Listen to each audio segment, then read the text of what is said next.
Diskusie s inšpiratívnymi ľuďmi o témach, ktoré tvoria našu budúcnosť. Volám sa Juraj Girman a vítam vás pri podcaste Vedomosti.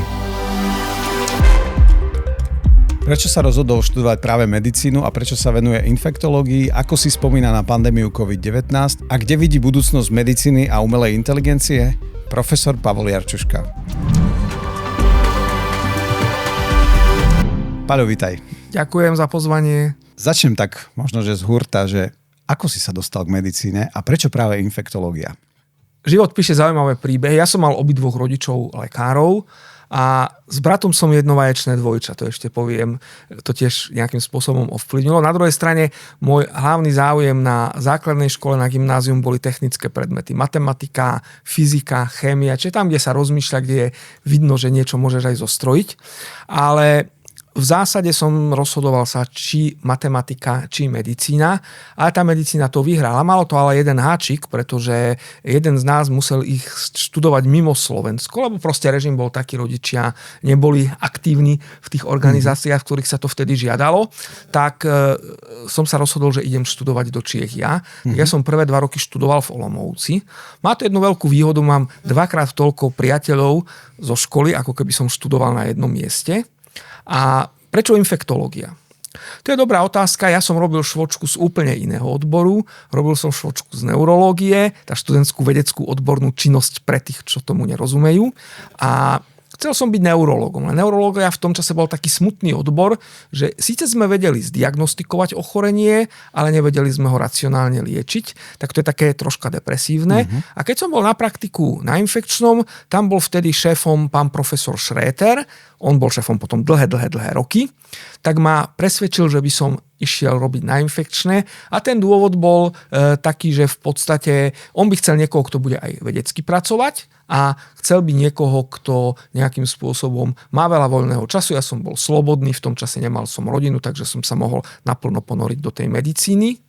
A lanárili ma, ja mám atestácie aj z internej medicíny, čiže lanárili ma robiť na internú kliniku, lanárili ma na dialýzu, ale nepresvedčili ma. A potom možno ten druhý dôvod, infektológia je taký dynamický odbor v tom, že príde vám pacient. Ja som nechcel takých pacientov, ktorí celý život budú na mňa nafixovaní. Hej? Keď máte reumatoidného artritídu, alebo keď máte, ja neviem, poruchu rytmu srdca, alebo niečo podobné. Väčšinou za tým doktorom dlho chodíte. Ja som toto nechcel. Príde pacient s infekciou, vyliečím ho, alebo teda nejakým spôsobom môže sa stať aj niečo iné, samozrejme, v medicíne. A tak na začiatku sa mi to darilo, až kým neprišiel môj šéf, že no máme tu prvého pacienta s HIV infekciou, tak ty si tu jediný mladý muž, tak sa budeš o nich starať. Hej? A teraz ja mám takých pacientov, ktorých sa 30-40 rokov starám. Hej, tí pacienti sú na mňa úplne nafixovaní, čiže to, čo som nechcel, zistím, že aj to je krásne. A tu by ma možno zaujímalo také možno laický pohľad, ale ja si pamätám, keď som bol malé dieťa, tak to HIV bol strašiak, stále sa o tom všade hovorilo, veľká prevencia bola aj, respektíve, že osveta na to. Prečo sa to ako keby vytratilo? No, ten dôvod je pomerne jasný. Dneska máme veľmi efektívnu liečbu. My dneska s tým vírusom vieme urobiť to, že nevieme ho z tela dostať von, ale vieme ho zablokovať tak, že ja to vysvetlím matematicky, možno to naši poslucháči budú vedieť. To ochorenie sa rozvíja, ak máte viac ako 100 000 kópií vírusu, vtedy už začína to byť vážne. My vieme detegovať 40 kópií vírusu a my vieme dnes pacienta liečiť tak, a to sa nám darí u viac ako 90% pacientov, alebo u prakticky všetkých disciplinovaných pacientov, že ten pacient má tzv. Nedetegovateľnú vírusovú nálož, čo má menej ako 40 kópií vírusu. Čiže ten vírus nevie poškodiť ten imunitný systém, pretože nie je v organizme v takom množstve, aby ho poškodil. Čiže tí pacienti sa dneska dožívajú vysokého veku. My dneska máme pacientov starších ako 60 rokov, aj starších ako 70 rokov a možno keby ste videli 70-ročného pána, tak by vás nenapadlo, že no, on môže mať HIV infekciu. Hej, ja poviem takú príhodu, posielal som jedného takého pacienta na onkológiu, kamarátke a hovorím, príde, ona, dobre, pošli ho, dajme tomu 15:00, nech ma tam čaká a potom mi volá taká, že počúvaj, on nedošiel. A ja hovorím, však teraz mi volal ten pacient, že sedí u teba. No tu sedí už len taký starý pán. Hovorím, to je on.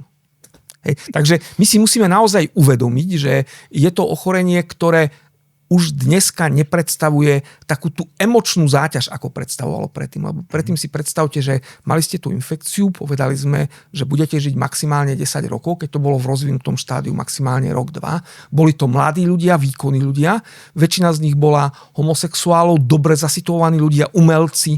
Hej, či to v tej spoločnosti rezonuje. Ako náhle tá záťaž vyprchá, tak v tom momente sa tomu prestanú venovať a tie médiá už aj vtedy, aj teraz ovplyvňujú to, o čom píšu. A my nemáme čas na to, popri tej svojej práce, aby sme sa tomu venovali. A možno je taká chyba, že my na Slovensku nemáme medicínsky založených novinárov, takých, ktorí by točili podcasty stále s nejakým odborníkom Nám treba točiť podcasty pre deti. Aby nepili sladené nápoje, aby sa hýbali, aby nemali nadváhu, tak aby oni tomu pochopili ich rečou. A to my robíme veľmi málo. Nielen u nás, ale na celom svete. Zaujímavé, lebo ja mám skôr pocit, že sa práve o týchto veciach dosť veľa rozpráva, ale potom ma upozornil môj tréner vo fitku, že vraj to je len naša bublina. A že je to naša bublina, lebo my to rozprávame pre tých, ktorí to chcú počuť. A my to musíme rozprávať pre tú cieľovú skupinu.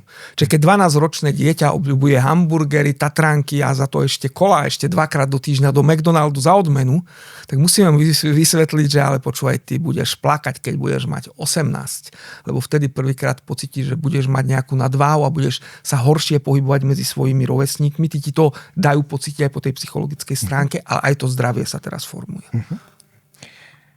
Vrátil by som sa možno k tvojej vedeckej práci. Vieš mi tak stručne opísať, že čomu sa venuješ v súčasnosti? No, my sa venujeme na klinike klinickému výskumu, čiže stále tomu, čo je potrebné. My sa samozrejme venujeme tej HIV infekcii. Čím ďalej, tým viacej sa začíname venovať práve tým psychosociálnym vplyvom na HIV infekciu, pretože to je veľmi dôležité.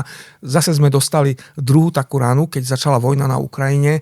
My máme na Slovensku ani nie 2000 ľudí, ktorí sú infikovaní vírusom HIV. Na Ukrajine niektorí hovoria, že ich 300 000, niektorí, že ich 400 000, že prišli nám pacienti, respektíve pacientky väčšinou, lebo muži bojovali. A to je úplne iná cieľová skupina, na ktorú ja som bol naučený a s ktorou ja som bol naučený jednať. Hej. Čiže má to veľký vplyv na to, ako ten pacient dodržiava tú liečbu. Má to veľký vplyv na to, ako ten pacient vás berie, ako chce s vami spolupracovať. Jednoducho s tou novou skupinou ľudí sa to musíte naučiť. Hej.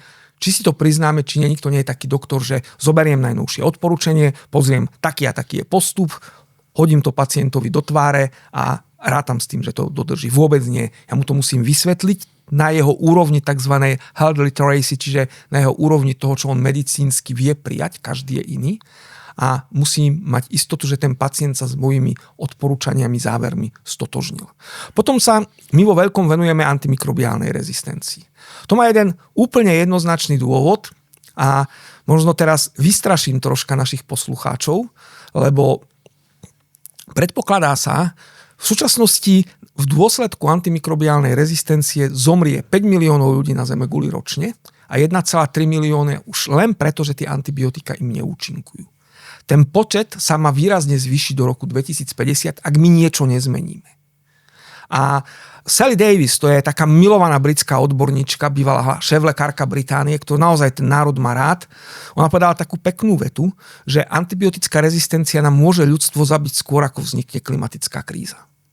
Čiže ak niekto veľmi osvietený takéto niečo povie, a samozrejme tých dát, že to tak môže byť, je veľa, tak sa musíme venovať k tomu, aby sme dávali racionálne antibiotika, aby sme nejakým spôsobom vedeli vyskúšať aj nové antibiotika. My pomerne veľa skúšame aj nové liečivá, ale to je taký ten výskum, kde len robíte to, čo je presne nalinkované. To mnohí ľudia nemajú radi. A samozrejme musíme nejakým spôsobom vedieť aj, kedy tie antibiotika nedať. Lebo ľudia si ich pýtajú, žiadajú a nie stále je to racionálne. Ten lekár najmä v tej prvej línii je častokrát pod vplyvom tých rodičov alebo tých pacientov, že jednoducho to moje dieťa je choré, má 40-ky teploty a vy ste mu to antibiotikum nedali. Ja si nájdem druhého lekára, beriem kartu. Nie je to správny prístup určite. Rád by som sa teraz vrátil ku pandémii COVID-19, teda nerád by som sa, aby sa pandémia vrátila, ale keď si tak spomenieš na tie časy, možno aj keď to začalo, keď to prebiehalo, Čo sa ti tak vybaví, alebo čo ťa tak najviac, ktoré spomienky ti zostali v pamäti? No, tá hlavná spomienka, že ani som nevedel, čo je to iný život ako život v nemocnici. Mm-hmm. Ja som prišiel do nemocnice na tú 7, 4 na 8 a odchádzal som tak okolo 11. A tak to bolo asi 2 roky v kuse. Medzi tým som občas musel ísť niekde na ministerstvo, vysvetľovať niektoré veci. A samozrejme, to, čo sa mi vybaví, to ako rýchlo vedelo ľudstvo zareagovať. Možno dneska sa tá pandémia zjednodušuje, ale naozaj to nám ukázalo, aký sme zase na druhej strane flexibilní, aká dôležitá je tá veda. Hej. My sme veľmi rýchlo dokázali vyvinúť veľmi presné testy, ktoré ten vírus dokázali identifikovať. Nie len také tie testy, ktoré sú úplne presné, tie PCR testy, ale aj tie antigenové testy, ktoré nie sú až také presné, ale vedeli sme aj presvedčiť ľudí, že najprv si chodte to niekde dať vyšetriť a potom si to už každý dneska vie spraviť doma, čo nám napríklad pomôže. To samotestovanie má velikánsky význam. My sme asi pred 15 rokmi začali samotestovať chlamídie. Hej. Čiže jednoducho prvý ranný prúd moču do nejakej špeciálnej skúmavky, ale dones nám to, hej, a my ti povieme, či to máš. Nebudeme sa pýtať na nejaké podrobnosti, ktoré nemusíme. Dáme ti liečbu. To je preto, že je to najčastejšia infekčná príčina neplodnosti, jedna z 3 najčastejších príčin neplodnosti a má to 8% populácie zhruba, momentálne už asi len 6 podľa tých posledných výskumov a prenáša sa to z partnera na partnera. Čiže pri takej drobnej nevere, hej, je nejakým spôsobom ten prenos úplne identifikovateľný. A teraz máme testy, kde ten pacient príde a urobí si to doma sám a vie sa podľa toho zariadiť. Hej, len stále je dôležité, aby sa zariadil po porade so svojím lekárom, aby si sám ešte neordinoval liečbu, lebo dneska ten doktor Google, to je neuveriteľná sila a tí pacienti naozaj nemajú vyštudovanú tú medicínu, nevedia tie drobné detaily, čiže nevedia si pomôcť. Na druhej strane aj tá umelá inteligencia niekedy vie pomôcť veľmi, veľmi aj doktorovi, ktorý 30-40 rokov robí. Dostaneme sa k tomu ešte, ale by som sa vrátil k tomu covidu. Spomínal si, že ľudstvo tak zareagovalo veľmi dobre a disciplinovane a vymyslelo sa veľmi veľa vecí, ale keď sa tak spätne vrátime k tomu, ak by sa niečo také ešte raz zopakovalo, myslíš si, že by potom narast tej antisystémovosti, antiodbornosti, ktorý bol vlastne ku koncu tej pandémie nastal, myslíš si, že by bolo ešte ľudstvo zareagovalo? Ešte by bral niekto vážne nejakú pandémiu? No, ja si myslím, že tú pandémiu beriete stále vážne vtedy, ak okolo seba vidíte ľudí umierať. Ak postihne niekoho z vášho okolia, to je presne ako s tým HIV. My nemáme skúsenosti, ale v Spojených štátoch amerických z okolností to bolo stále proti jednému človeku tie demonštrácie. Ten človek sa volá Anthony Fauci. Hej. On naozaj bol priekopník aj boja proti HIV. Hej, nebola vtedy liečba, upozorňujem. Tá liečba bola až od roku 96 nejaká racionálna. Hej, a to ochorenie bolo objavené v roku 1981. Čiže oni protestovali, že ty nám prikazuješ, aby sme nemali sex s inými partnermi, že to roznášame. Ale my už to máme, tak nám neber ľudské práva. Hej? A naozaj tie demonštrácie boli pomerne veľké v Spojených štátoch. My sme tých pacientov nemali. Navyše sme mali v tom čase socializmus, čiže ani demonštrovať sa na začiatku nedalo. Takže sme to nevideli.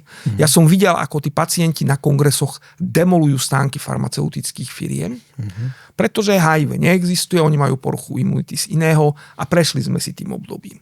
Čiže to pri covide nebolo pre teba nové?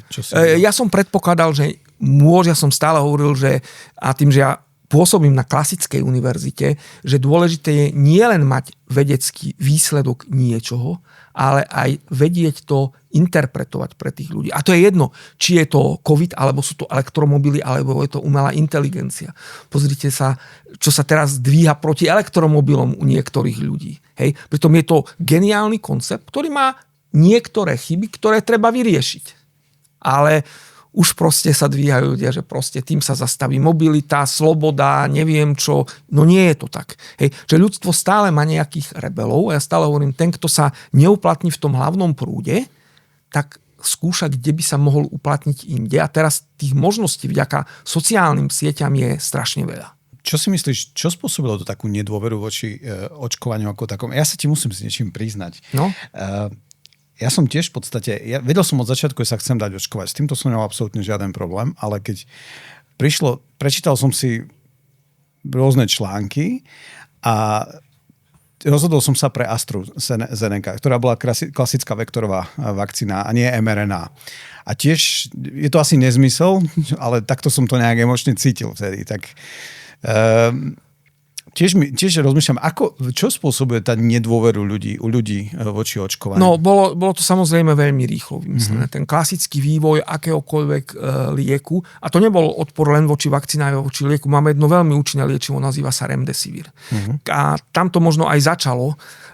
Ten Remdesivir robí farmaceutická firma, ktorá vie dodať nebudeme ju menovať, tie lieky proti HIV najrýchlejšie na trh. Vedela dodať lieky proti niektorým onkologickým ochoreniam už štandardne rýchlejšie, ako je konkurencia, za dodržaní tých istých kvalít, ale to je práve preto, že je to firma, ktorú založili mladí ľudia. Nebol to taký klasický veľký korporát, ale boli flexibilní. Hej? A ja musím povedať jednu vec. My keď sme dávali Remdesivir, tiež sme urobili chyby. Lebo dávali sme ho pacientom, ktorí prídu neskoro. Je celkom logické a dneska vieme, že aký sme nejakým spôsobom ten liek treba dať, keď sa ten vírus najviac množí. Čiže 1. až 5. deň infekcie. My prvý deň tú infekciu väčšinou nechytíme, vtedy sme ani šancu nemali, lebo sme len vyvíjali diagnostika. Hej, tí pacienti sa báli ísť do nemocnice, lebo tam zomrú. A potom sme to dávali pacientom niekedy 7. 14. deň, tak to bol len malý efekt toho lieku.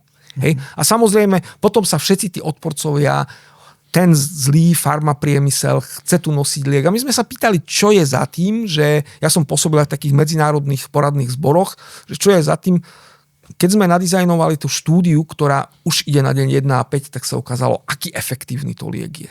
Na druhej strane tým pacientom, ktorí sa dostali na umelú pľúcnu ventiláciu, 14., 18. deň, týmto už ten liek nepomohol. Napriek tomu tí rodinní príslušníci chceli, že niečo im musíme dať, trvali na tom, ako chápem, pretože ak vám niekto pomerne mladý zomiera, tak chcete urobiť pre neho všetko a o tom lieku ste čítali.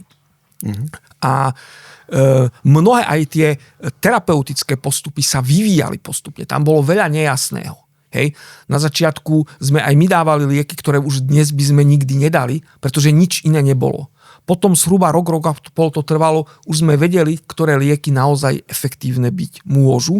A to neboli len lieky, ktoré pôsobia priamo na vírus, ale podstatou toho ochorenia je to, že sa spustí taká, my to voláme cytokinová búrka. Čiže imunitný systém zareaguje neprimerane, uvoľní, ako keby ste vyliali nejaké vedro s rôznymi látkami, peroxidmi, dajme tomu, ja to teraz veľmi zjednodušujem, a tie vám tento koberec tu úplne zlikvidujú. Tak tie cytokíny poškodili tie cieľové orgány a to už, tam vám už nepomôžu lieky, ktoré sú určené na vírus, ale lieky, ktoré sú určené na moduláciu tej cytokinovej búrky. Čiže inými slovami zobrať si poriadny dážnik. Čiže to bol vývoj liekov. Vakcíny boli vyvinuté veľmi rýchlo, je pochopiteľné, že boli istým spôsobom nedôvera. Na druhej strane, ak tie korporácie, ktoré mRNA vakcíny vyvíjali, lebo vyvíjalo ich viacej, ale úspešnou sa stále len jedna firma, čiže to hovorí o tom, že kto je prvý, je víťaz. Hej, tak vyvíjali tieto lieky na onkologické ochorenia. Tam to bolo brané s veľkým potleskom. Konečne budeme mať na onkologické ochorenia liek, ktorý môže pôsobiť. Ale prečo? Ten človek, ktorý má nejaký druh onkologického ochorenia, ktoré navyše ešte niekedy je rozmetastazované, chce ešte ďalej žiť, on urobí všetko preto, aby ďalej žil a nepýta sa na takéto veci, ako keď máte rýchle akútne ochorenie a navyše ste zdraví a z pohodlia obývačky niečo môžete komentovať. Inak je zaujímavé bolo pozorovať, že najprv, keď prišli prvé vakcíny, tak ľudia urobili všetko preto, aby ich dostali. Sa predbiehali na poradovníkoch a podobne a potom, keď už vlastne ten vírus zmutoval do formy, ktorá mala ľahší priebeh, tak všetci už začali byť proti vakcínám. Nie všetci, ale veľa ľudí. Všetci zďaleka nie. My máme... Máš nejaký prehľad, že koľko ľudí je takých celkovo proti vakcínám u nás? Koľko je vyloženie? Tie sociologické prieskumy sa líšia, podľa mňa nemajú dobrú metodiku a tí ľudia ani nechcú veľmi o tom rozprávať. Čiže oni sa vám k tomu možno ani nepriznajú. Možno by bolo lepšie urobiť nejaký search umelou inteligenciou nad sociálnymi sieťami a tam to zistiť, lebo tam sa tí ľudia vyjadria priamo veľakrát. Ja si osobne myslím, že tá nedôvera k akýkoľvek liečebný postup, a teraz poviem úplne inú skupinu liekov, to sú statíny. My dneska vieme, že statíny to sú lieky, ktoré sú určené na znižovanie cholesterolu, najmä toho zlého cholesterolu. Majú oni relatívne veľa nežiaducich účinkov a zase, my dnes vieme, že ten cholesterol má byť, dajme tomu celkový, má mať hodnotu 5 alebo 5,2, to je tá maximálna. Ten LDL cholesterol, ten, ktorý je zlý, ale nie každá frakcia, už dneska vieme, je zlá, by mal mať hodnotu 3. Hej? Ešte pred pár rokmi boli tie hodnoty 6,5 a 4. Hej?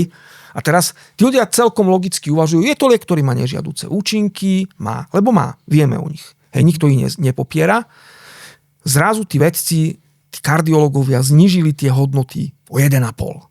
To nie preto, to preto, aby tie farmafirmy mali biznis. Pritom tie farmafirmy už dnes z toho biznis nemajú, lebo robia to generické firmy, tie statíny, čiže tam je ten zisk minimálny. Hej, to ako keby ste mali zisk z voľne šíriteľného Androidu, no asi priamo z toho zisk nie je zisk, je možno niekde inde.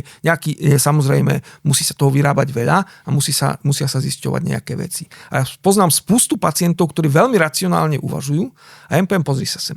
Lebo ten postup je taký, dobre, máš vyšší cholesterol, skús sa viacej hýbať, kúp si inteligentné hodinky, príď o 3 mesiace, strávuj sa zdravšie, však tá slovenská kuchyňa nie je štandardne úplne zdravá. Tie zdravé jedlá ako kyslá kapusta stúpaná bosými nohami, aby sme mali probiotické kultúry v nej, to už sa dneska nerobí. Hej? Čiže ľudia sa nehybu, čiže rastie tu ten cholesterol. Ale on jednoducho si ten statín aj tak nedá. Hej? On hneď na úvod povie, aj keby som behal, cvičil, zdravo jedol, neklesne to, ja si ten statín nedám. A keď mu ukážete štúdie, že pozerá, to sú tak jasné výsledky, že o tom nie je čo diskutovať. A je to človek vysokoškolský vzdelaný, ktorý iný liek si dá. Čiže asi toto bude existovať a asi to je to, v čom sa aj my lekári musíme zlepšiť, a to je komunikácia. Hej? Komunikácia, ako to pacientovi povedať, kedy to pacientovi povedať, a pri tom covide my sme samozrejme na takúto komunikáciu absolútne nemali čas. Keď si to tak spätne premietneš a to všetko, čo si sa naučil počas tej pandémie, čo by si myslel, že sa malo robiť inak? Veľa vecí sa malo robiť inak. Predovšetkým ja si stále myslím jednu vec, že toto by nemali riadiť politici. Toto by nemali riadiť politici, čo riadili nielen na Slovensku, ale aj v mnohých európskych štátoch, ale mali by to riadiť odborníci. A aj tí odborníci v tomto prípade urobili nejaké chyby, to nikto nepopiera. Hej. Keď sme si dneska vyhodnocovali niektoré veci, možno sme mali byť oveľa miernejší v zatváraní škôl a v týchto veciach, ale v tom čase my sme vychádzali presne z tých dát, že keď je chrípka, tak jednoducho len vtedy tú triedu zatvoríte na 2 týždne, teraz to bolo, tak by som povedal, že o dosť dlhšie. Možno niektoré epidemiologické opatrenia by sa mali robiť inak. Hej. Na druhej strane je veľmi dôležité povedať, že po boji je každý generál. A v tom čase naozaj sme to nevedeli. Ale čo by sme určite mali urobiť inak, štát by mal mať jasne nadefinované riadenie krízových situácií, lebo pozrite sa, povodne v Španielsku. Hej. Jednoducho my ľudia dneska už na tie krízové situácie, ktoré môžu kedykoľvek prísť nielen v oblasti epidémie, ale aj v oblasti nejakej inej, mali byť lepšie pripravení, lepšie cvičení a najmä mali by sme mať profesionálov, ktorí to vedia riadiť. Čiže nielen krízový manažer vo firme, ale aj krízový manažer pre takéto situácie a mať nejakým spôsobom pravidelné cvičenie. A keď som bol v Japonsku, nikto sa nepýtal, že som cudzinec, proste jednoducho v hoteli, ktorý bol drahý, 5-hviezdičkový, bola simulácia zemetrasenia, musel si sa pridať. Nikoho to nezaujímalo. Hej? A oni to povedali... A rieši to niekto? Lebo v našom fachu, keď sa stane nejaký incident, tak sa vždycky robí nejaká analýza príčinov a nejaké poučenie do budúcnosti. Robí sa dneska niečo iné, okrem toho, že sa nalieva vakcína do vzorky krvi? Analýz by sme my mali možno tiež relatívne veľa, lebo tých analytikov sa tiež cez COVID vyrojilo dostatok a nakoniec sa zistilo, že najpresnejšie analýzy mali tí ľudia, ktorí to naozaj veľmi profesionálne robili a sedeli mimo Slovenska, ale aj naši odborníci z Inštitútu zdravotných analýz sa pomerne presne trafili. Lebo mali najpresnejšie dáta. Hej. Tu nejde o tú analýzu, tu ide o to, že mať človeka, ktorý je naozaj vychovaný a je zaplatený inštitúciou za to, že toto budeš robiť.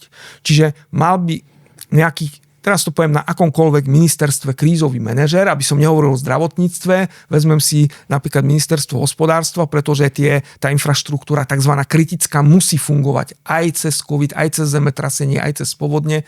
Mal by tam byť človek, ktoré toto má vyštudované ako študijný odbor. Ja neviem, či sa to niekde študuje, lebo asi takýchto docentov... Ale sú na to metodiky. Sú na to metodiky. Štát si môže nechať vyštudovať tých ľudí aj vo svete s tým, že nejakým spôsobom. A ten človek by mal kreovať ten tým, ktorý tam 20 rokov na tom mieste zostane.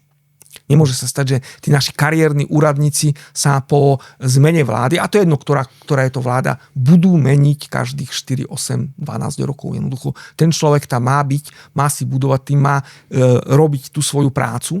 Hej? A naozaj si myslím, že toto je veľmi dôležité, aby existovalo. A ja to na rovinu poviem, my si musíme uvedomiť, že sme príliš malý štát.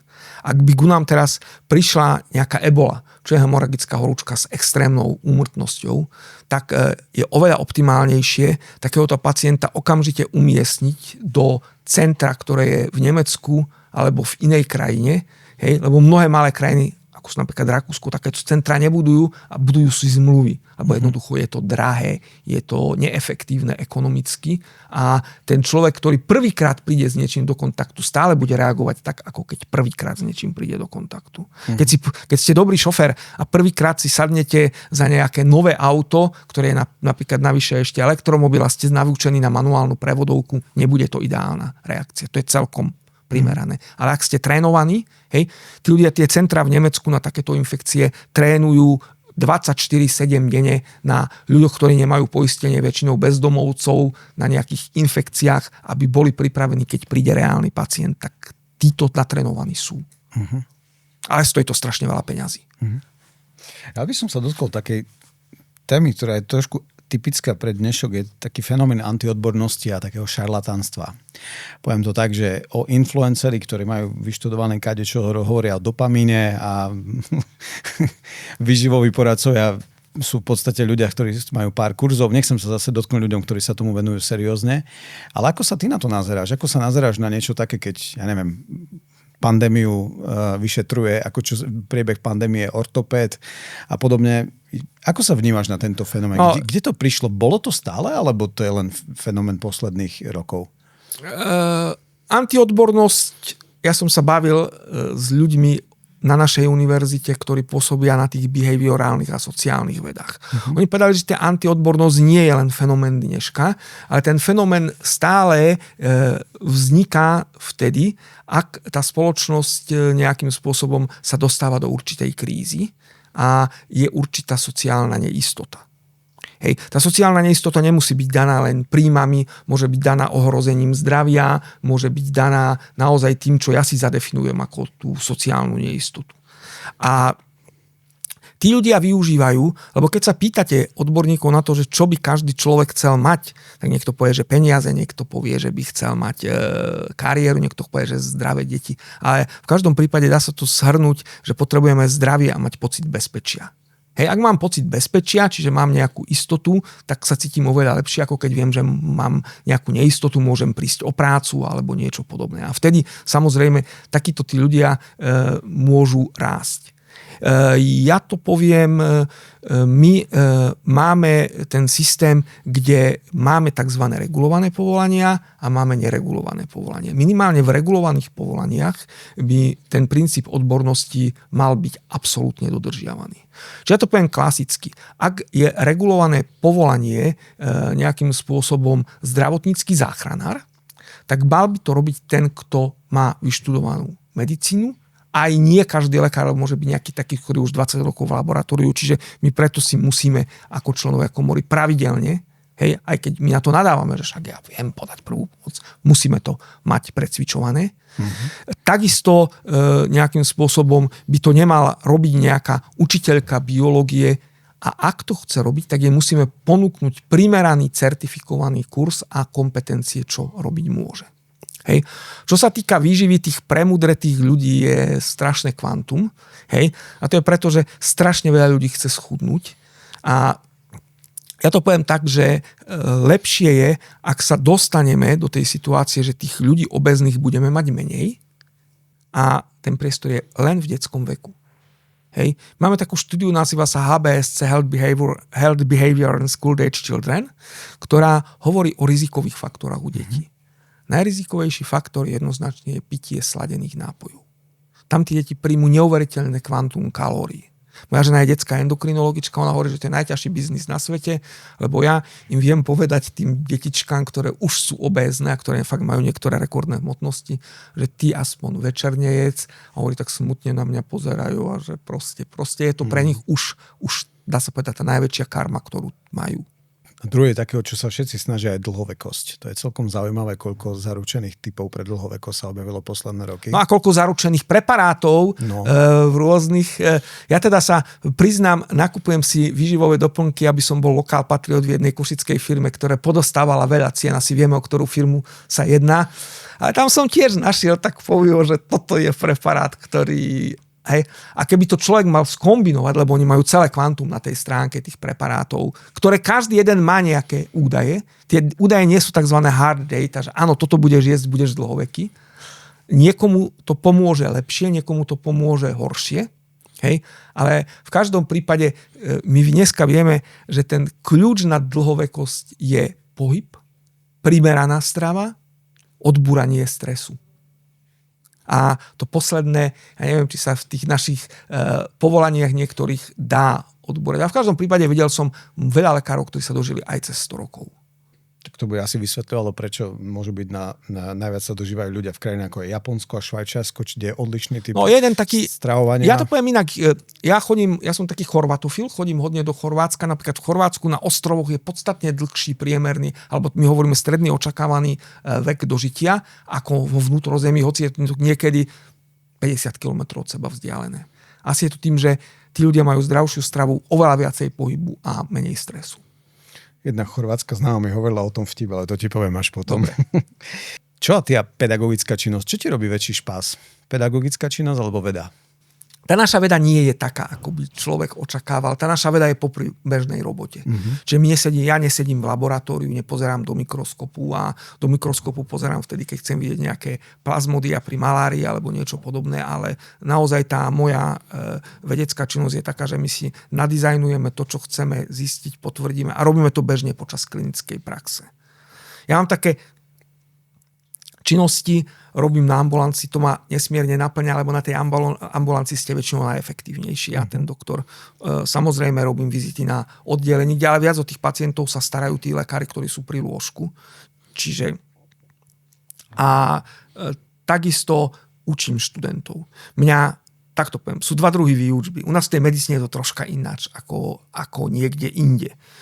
Môžete urobiť perfektnú prednášku, ale potom, čo mňa naplňa ďaleko viacej, že si zoberiem na ambulanciu, hej, to, čo sa robí vo svete. Vo svete má jeden doktor 1-2 študentov, ich máte 5. Tak ja si zoberiem 2, už som profesor, už môžem a povedať, poďte na ambulanciu a čo by ste robili vy.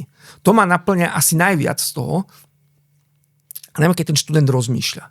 Hej, samozrejme, nevždy sa tým študentom chce rozmýšľať, nevždy sa pripravia, sú to študenti. Berme to tak. Ale oni už majú v tom 5. ročníku, keď ja ich učím nejaké medicínske základy, čiže veľa z nich aj chce, aj sa im to páči. A úplne pre mňa, také ja to poviem sexy, je keď študent chce sám prísť do nočnej služby a chce sa učiť. To je pre mňa úplne perfektné. Keď si zoberieš všetky svoje súčasné skúsenosti a minulé skúsenosti, keby si bol dneska študentom, čo by si robil inak? A čo by si možno poradil dnešným študentom medicíny? Ako študent, čo by som Ako študent, samozrejme. Ako študent, keď som ja bol študent. Tak, že spätne. Nič by si nerobil inak, lebo ja som mal strašne pekný študentský život. To možno málo kto vie, ale ja som bol šéfom vysokoškolského klubu. Hej, venoval som sa takým tým bežným veciam, hej, čiže my sme tam robili diskotéky za socializmu, premietali sme zakázané filmy, čiže bolo to také celkom pekné a celkom dobré, hej, a ja stále hovorím, že ten doktor, ktorý robí aj niečo iné okrem medicíny, ten je lepší. Keď sa viete s pacientami porozprávať o športe, o divadle, o kultúre, o nejakých takých tých veciach, viete si získať toho pacienta viac na svoju stranu. Hej. Mňa učil profesor Midlík, u ktorého ja som párkrát pohorel, lebo ja nemám rád operu, čiže nemám tam ani žiadne znalosti. On keď nám pustil niečo a povedal, že z ktorej je to opery, tak už po 2 rokoch, po 3 som vedel, že to by asi toto mohlo byť. Ale inak ako umenie, ako maliarské, knižné, to dneska tí mladí ľudia zďaleka nevedia tak, ako to vedela naša generácia. Že sú oveľa lepší super špecialisti v niektorých takých veciach, ako my sme neboli. A teraz samozrejme je otázka, ten študent medicíny musí vedieť všetko. My nevytvárame špecialistu, ktorý bude špecialista na operácie ruky, alebo bude to dermatokozmetológ, alebo niekto podobný. My máme jeden študijný program, a to je všeobecné lekárstvo. Čiže ten študent sa musí naučiť. Hej. Ja by som samozrejme bol rád, keby v tom čase, keď ja som študoval, už boli také diagnostické metódy, aké sú dnes, lebo tie sú oveľa lepšie. Ale neboli, takže neurobíme nič. A čo by si poradil dnes? A samozrejme, čo by som urobil, čo som vtedy ja nemohol, lebo sa to nedalo, išiel by som minimálne na rok niekde študovať mimo Slovensko, hej, pretože človek, keď vidí inú kultúru, vie to lepšie posúdiť a ja som teda absolvoval hodne pobytov, kongresov vo svete, mám hodne kamarátov, čiže viem, čo robia inde aj moji doktorandi, aj za tú cenu, že som ich stratil, lebo veľa doktorandov, keď pošlete na dobrú kliniku vo svete, tak už sa vám nevrátia. Ako ovplyvní AI podľa teba medicínu? Pretože ja už som sa stretol napríklad s niečím takým. Jeden môj známy, ktorý je Iťak, mal dceru, ktorá mala nejakú chorobu, tak zobral si výsledky krvných testov, zadal to do ChatGPT, takisto popísal príznaky a potom kontroloval vlastne lekárku. Hej, a zhodlo sa to na 100%, čo určila ona diagnóza, čo určila tá umelá inteligencia. A priznám sa, že mi to trošku naháňa strach, keď ľudia takto budú s tým robiť. Je niekedy aj lepšie. Ja som mal jednu pacientku, ktorá mala také pomerne bežné ochorenie, ktoré ale pomerne bežné, čo sa týka klinických prejavov. Tam by ste mali na to prísť, ale je celkom vzácne, volá sa porfíria. Hej. Bola vyšetrovaná v Nemecku, robila vo veľkej korporácii IT, so do okolností. Tak sme nakoniec nejakým spôsobom siahli po týchto veciach a tá IT inteligencia sa vám spýtala, že či som naozaj si istý, že som skončil medicínu a či som doktor. A potom mi povedala, že je to diagnóza porfíria. Hej. Pri tej porfírii vás bolí brucho, pri tej porfírii, tá porfíria sa viac aktivuje v letných mesiacoch, dá sa povedať, pomerne jasne zadefinovaná diagnóza. Ja som bol šťastný, že nie len ja, ale aj doktori v Heidelbergu, kde ona boli, na to neprišli. Hej. A naozaj to bola mladá žena, ktorá stále zdôrazňovalo, že mám nového partnera, potom mám bolesti, tak sme išli, či nemá nejaké pohlavné choroby, či nemá nejaké iné, niekoľkokrát to isté vyšetrované s negatívnymi výsledkami. Pýtali sme sa, či testy sú dobré. A bolo to pritom ochorenie, ktoré bolo pomerne jasné. Čiže tam tá umelá inteligencia naozaj môže pomôcť. Hej. Kde ja si myslím, že tá umelá inteligencia bude výrazne lepšia ako človek, to je čítanie zobrazovacích metód.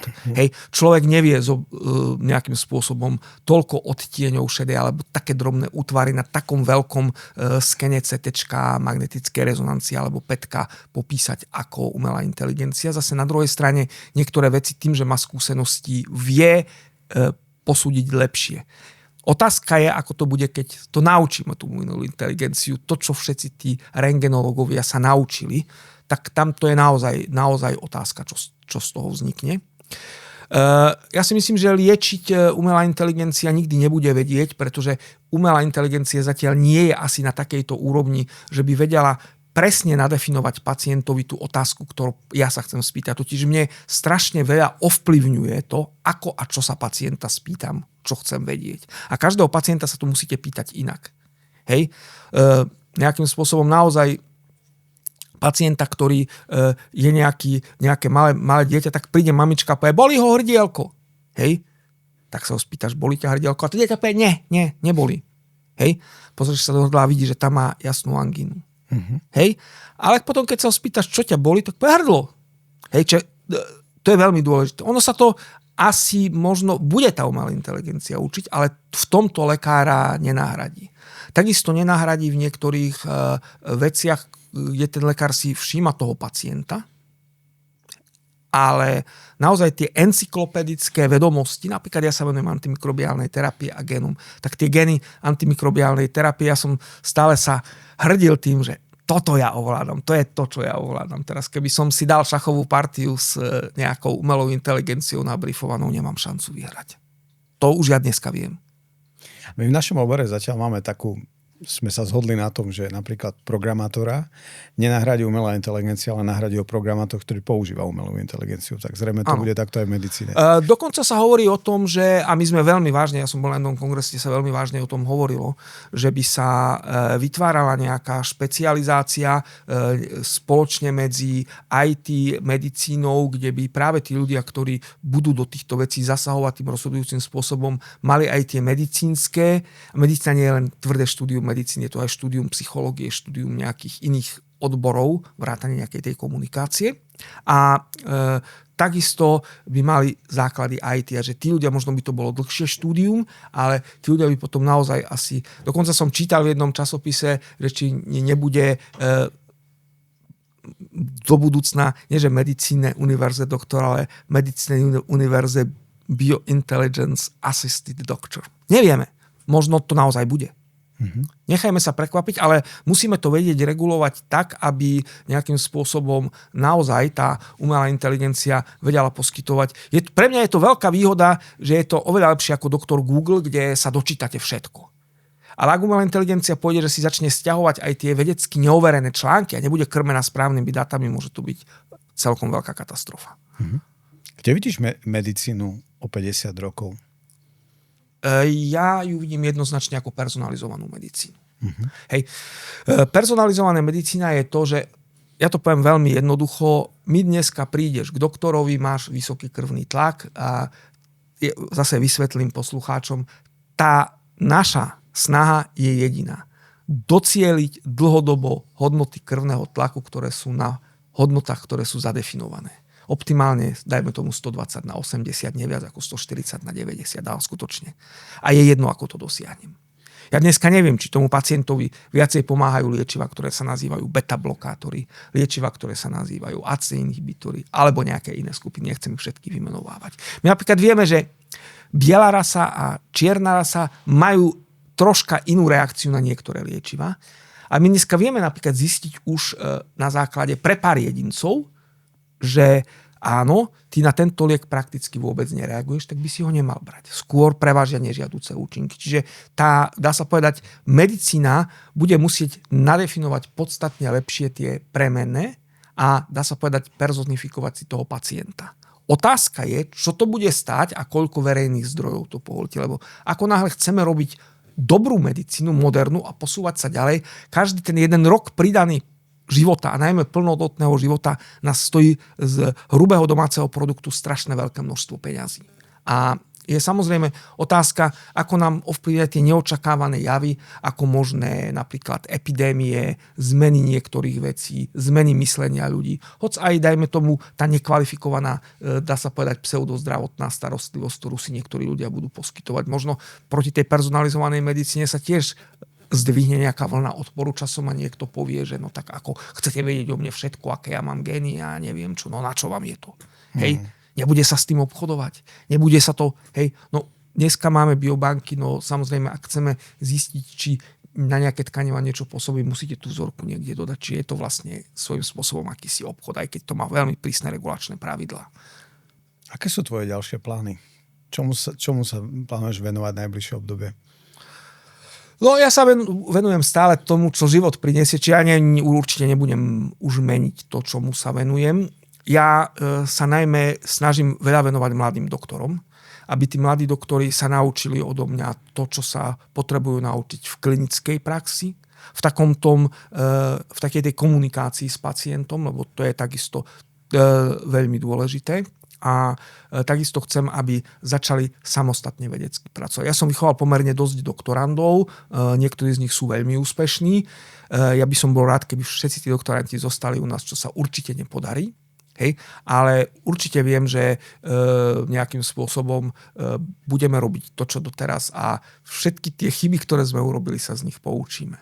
Určite už ja nie som v takom veku, že by som začínal nejakú novú činnosť, dokiaľ to nebude nevyhnutne nutné. Hej, čiže klasicky antimikrobiálna liečba. Ja sa venujem HIV, pohlavne prenosným chorobám a pomáham kolegom v ich práci, ktoré sa venujú napríklad hepatitidám a niektorým ďalším veciam. A plus, ja som garantom verejného zdravotníctva, ktoré má dopad na celú tú populáciu. Čiže tam mám pár doktorandov, ktorí práve sa venujú tým témam, ktoré my, doktori a technici veľmi podceňujú. COVID nám ukázal, ale nielen COVID, ale aj iné ochorenia, že som hovoril s tými statínmi, že tomu sa musíme venovať. Ako vníma ten pacient tú svoju chorobu, ako on ju vníma, či sa chce liečiť, prečo sa chce liečiť, kedy mu to máme povedať, aké máme robiť najmä preventívne opatrenia, tie sú veľmi dôležité už v tom detskom veku.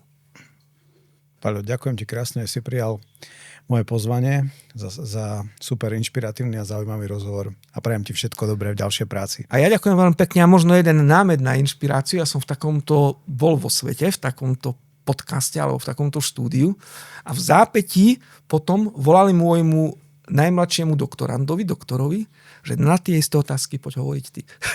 Tak môžeme toho doktoranda, môžeš nám odporučiť a urobíme s ním. Lebo to je zaujímavé. Ja som možno príliš starý, skúsený, jak povedia, my rozprávame úplne rovnako na klinike, všetci si týkame a oni povedia, že ty si niekedy strašná konzerva, my by sme to urobili inak. Tak to je niekedy pravda, lebo keď človek 50-40 rokov robí niečo, že ja som v tej medicíne v podstate od roku 1981, keď som začal študovať lekárskú fakultu, čiže je to cez 40 rokov, hej, tak naozaj možno niekedy sa bojíš, aj ten futbal sa vyvíja, hokej sa vyvíja, takže možno naozaj fakt dobre spýtať sa takého doktoranda a nech ti to povie. Príjmam výzvu, čiže dobre. Po skončení mi dáš kontakt a ja sľubujem všetkým divákom, že pozveme si ďalšieho hostia tvojho doktoranda. Ďakujem pekne.